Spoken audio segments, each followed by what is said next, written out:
এইটা হলো আমার তরকারির ফাইনাল লুক। খুবই মজা হয়েছে। আর আমি তেল খাইতে পারি, প্রচুর তেল ভালো লাগে। এখন তরকারিটা রান্নার আগে কালারটা দেখছেন কি জোস। রান্না করব মাছের চচ্চড়ি। এই মাছটা অনেকদিন ফ্রিজে ছিল, যার জন্য একটু ভেজে নিব। সবজি বা মাছ আমরা যেটাই ভাজি না কেন আগে একটু মেখে রাখলে ভালো, লবণ ঝালটা ভিতরে চলে যায় আর সবজি বা মাছ নরম হয়ে আসে, খুব মজা হয় তখন খাইতে।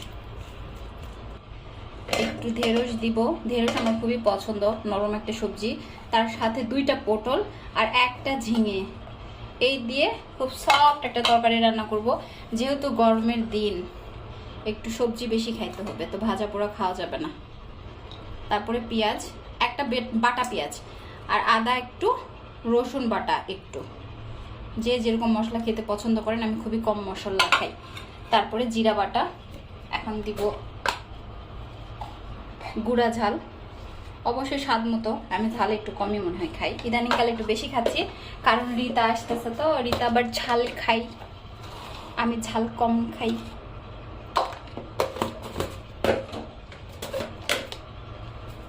রিতা লবণ তোলা লাগবে।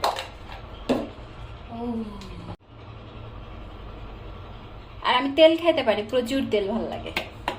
তুমি ঝাল খাও না, তুমি তেল খাও। তেল খাইতে আমার ভালো লাগে, মানে তেলের কালার না হইলে আমার ভালোই লাগে না। দেখেন তরকারিটা রান্নার আগে কালারটা দেখছেন কি জোস, ইয়াম ইয়াম।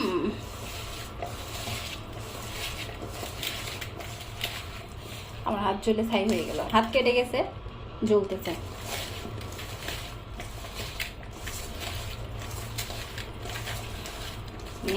এটা একটু মাখা থাক। মাছ ভাজার জন্য তেল দিয়ে দিলাম, খুব বেশি ভাজবো না, যেহেতু চড়চড়ি করব, একটু গামাখা টাইপের, বেশি ভাজা যাবে না। যাই করো না কেন রান্নাঘরে এসে থাকতে হবে, তো রান্নাঘরটাকে একটু কাজে লাগানোর চেষ্টা করেন, দেখবেন যে ভালো কিছু হচ্ছে।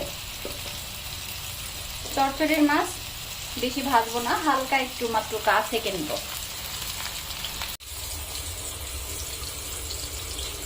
এই পটল এখন এমনি খেতে মজা লাগবে, ভিতরে সব চলে গেছে, সালাদ সালাদ লাগবে। কি যেন রান্না করলাম কালকে। এখন একটু পানি অ্যাড করব, তারপরে মাছ দিয়ে দিব। মাছ ভাজার এত স্বাদ বের হয়েছে যে নাক দিয়ে পানি পড়তেছে। ফ্ল্যাশ লাইট দেয়নি রিতা, ভিডিও বানাবে এখন কেমন।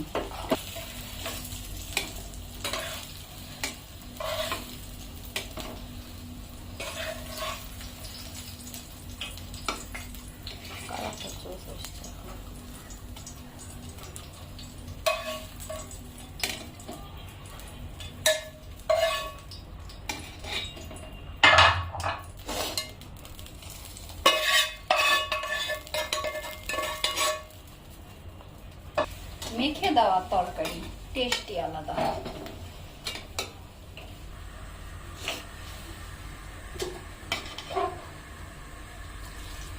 আবার তুই আমার থ্যাংক ইউ। ঠিক তরকারি যেরকম বলকাচ্ছে আমার পেটের মধ্যে, ক্ষুধায় এমন ভাবে বলকাচ্ছে। রান্না তুমি তাড়াতাড়ি হয়ে যাও, এখন বাজে 3টা, রান্নাই হয় নাই, খাবো কখন আমি।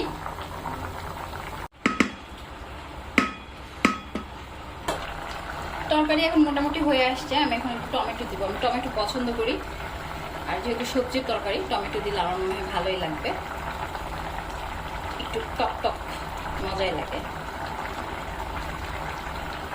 একটু ঢেকে দিব। এইটা হলো আমার তরকারির ফাইনাল লুক। অনেক মজা হয়েছে, অনেক অনেক অনেক, না খাইলে তো আর বোঝানো সম্ভব নয়।